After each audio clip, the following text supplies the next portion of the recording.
പാർവതി പരിണയമാണെന്ന് തോന്നുന്നു. അഞ്ജു അരവിന്ദും അനിയുണ്ട്, പ്രേംകുമാർ ഉണ്ട് ഈ പാർവതി പരിണയം. അപ്പൊ നിങ്ങൾ രണ്ടുപേരും ഞാൻ എന്ത് പറഞ്ഞാലും വിശ്വസിക്കില്ല, കഥയായിരിക്കും ഇത്. അനി ബ്രേക്കായി കേട്ടോ, ഭക്ഷണം കഴിക്കാം, ബ്രേക്കൊന്നും ആയിട്ടില്ല, കുറച്ച് കഴിയുമ്പോ ശരിക്കും ബ്രേക്കായിരുന്നു. അപ്പം അനി ഇന്നിപ്പോ ഇനി ഷൂട്ടിംഗ് ഇല്ല, ടാസ്ക് നമ്മൾ എടുക്കുന്നില്ല. ഞങ്ങള് എടുത്ത് വിശ്വസിച്ചത് തന്നെ. രണ്ടുപേരും ഒരു തരത്തിലും ഞാൻ പറയുന്നത് ആദ്യം വിശ്വസിച്ചിട്ട് പിന്നെ മനസ്സിലാവും.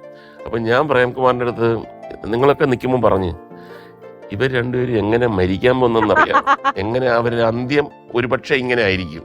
അപ്പൊ പ്രേംകുമാർ ചോദിച്ചാൽ എന്താണ്, ഇവർ സംസാരിച്ച് റെയിൽവേ പാളത്തിൽ കൂടെ സംസാരിച്ച് വരുക, ട്രെയിൻ ഇങ്ങനെ വിളിക്കുക.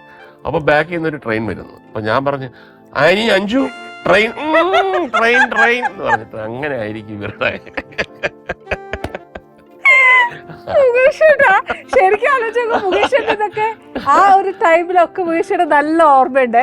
മുകേഷേട്ടൻ എല്ലാം എന്ത് രസമായിട്ടാ പറയാന്നൊക്കെ. ഇതാണ് മുകേഷേട്ടൻ.